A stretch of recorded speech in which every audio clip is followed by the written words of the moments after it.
how I think about leadership and the end state I'm building for leaders, specifically around clarity, steadiness, and alignment that holds when pressure hits.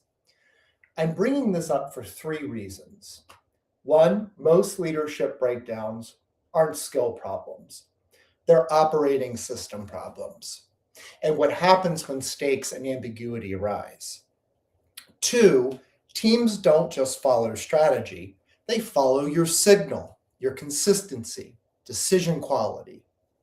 And three, leadership has to integrate, right? So if it can't be personal growth, it translates into your team, your different direct reports, and your management layer. So why me?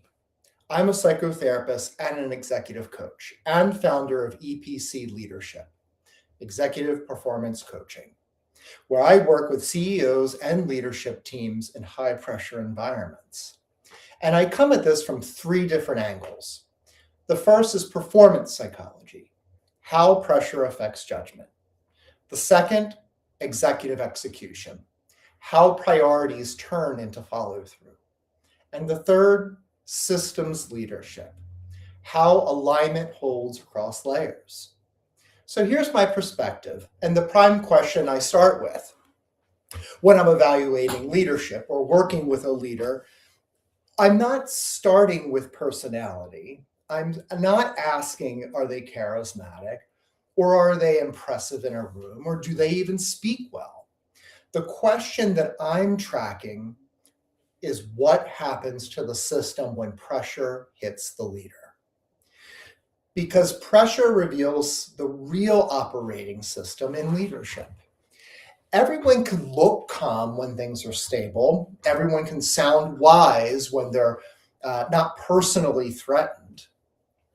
But pressure exposes how you interpret reality, how you handle uncertainty, and how you respond to tension, and how you make decisions when there isn't a perfect answer, or how you affect the people around you when you're carrying the load.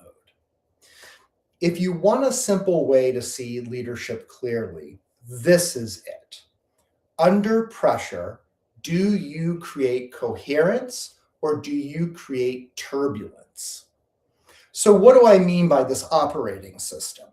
So when I say operating system, I'm not being abstract. I mean the consistent pattern of how a leader does five things.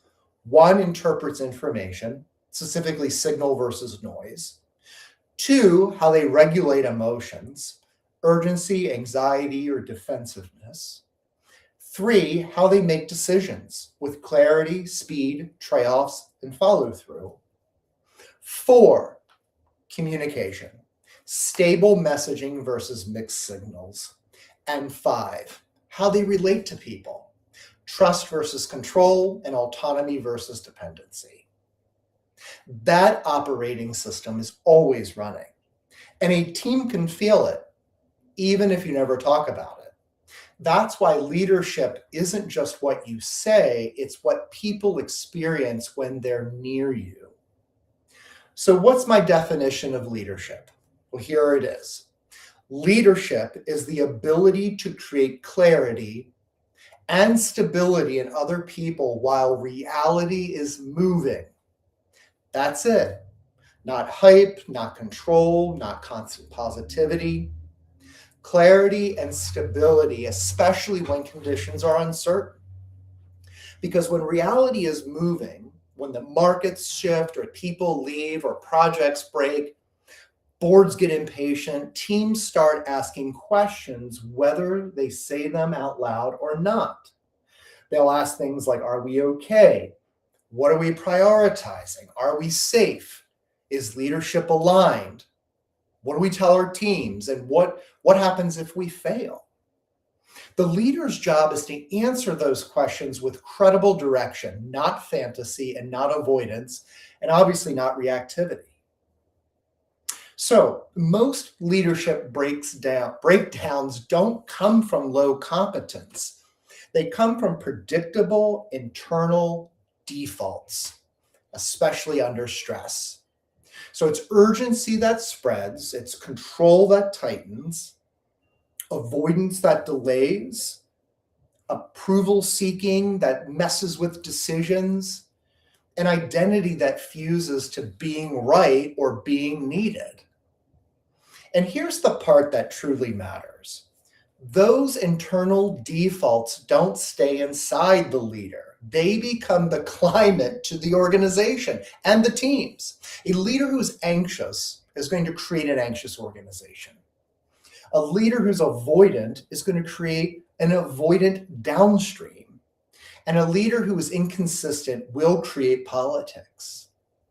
So when I work with leaders, I'm not only looking at what they do, I'm looking at what they transmit. So the end state that I'm building, the transformation. So when leaders come to me, they usually want impact. They want better execution, stronger teams, higher performance, less drama, more clarity. But the end state I'm actually building is much deeper.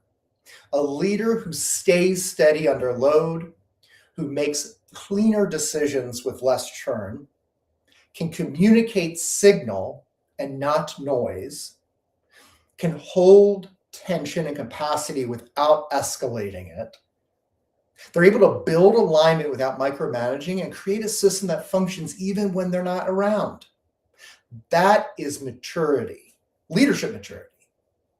Because the highest level of leadership is not being the engine. It's building an organization that doesn't depend on your constant energy to stay coherent.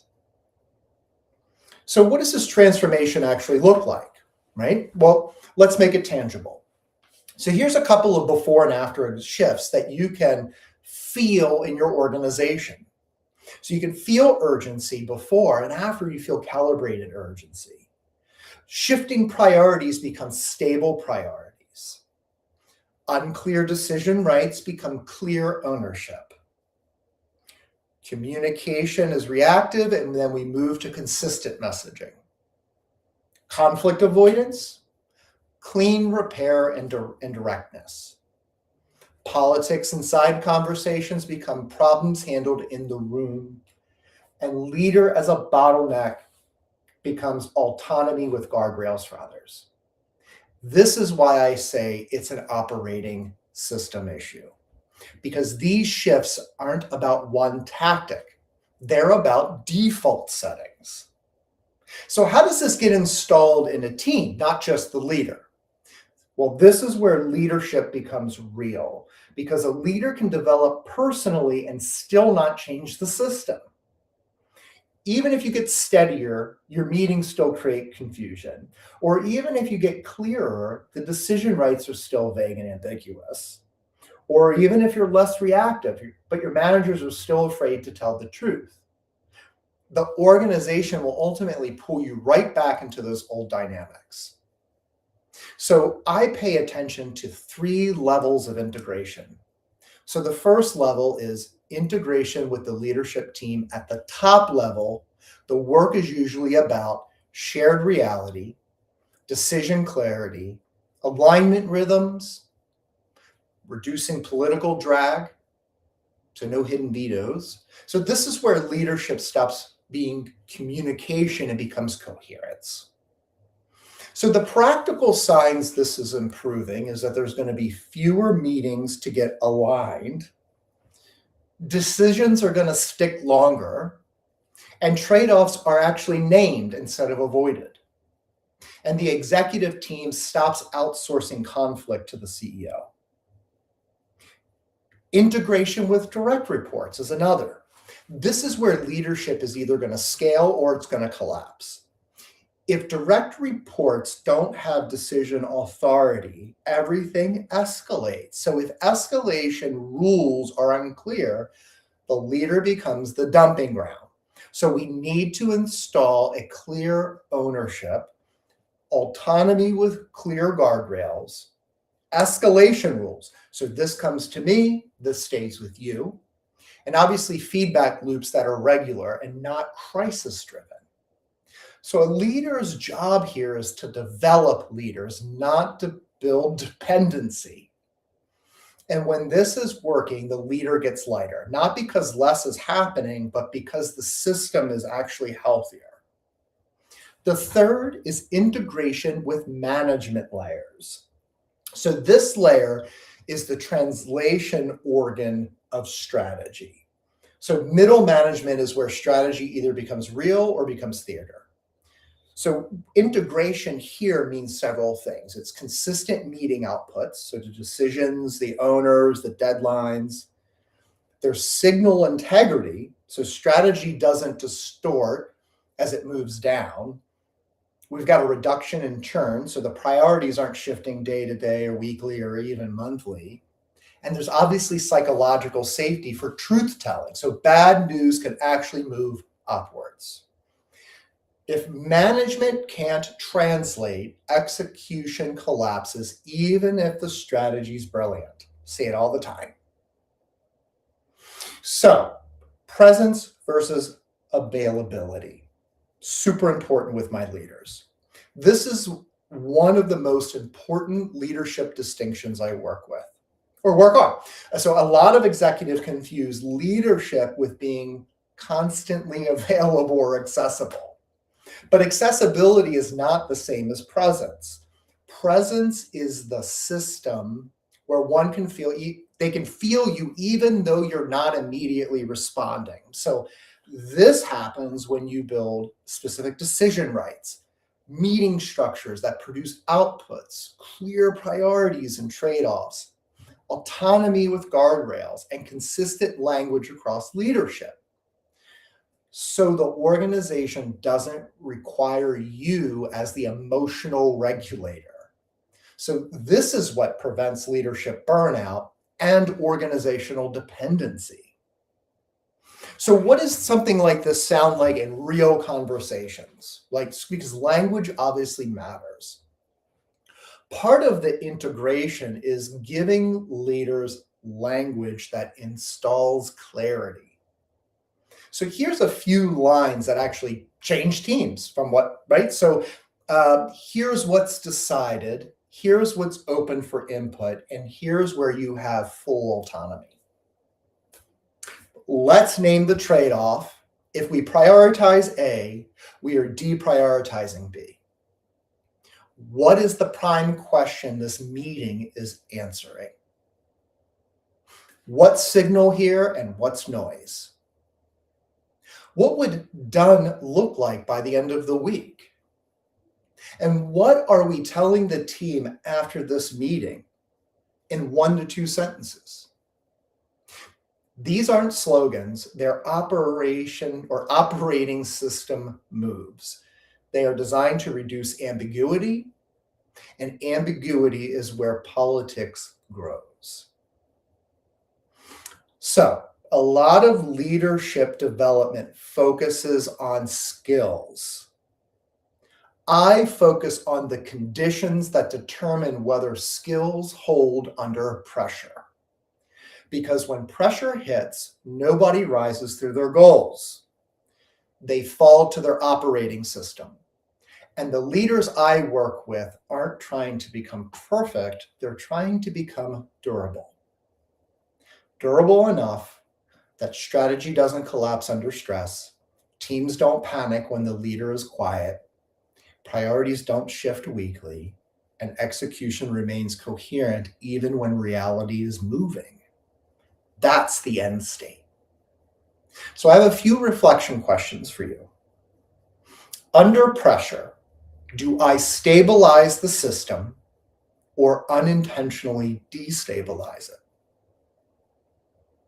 Do people understand how I think, or are they guessing what I want? And where is alignment breaking? The leadership team, direct reports, or management layer? If I got 20% steadier internally, what would change externally? This is my perspective on leadership.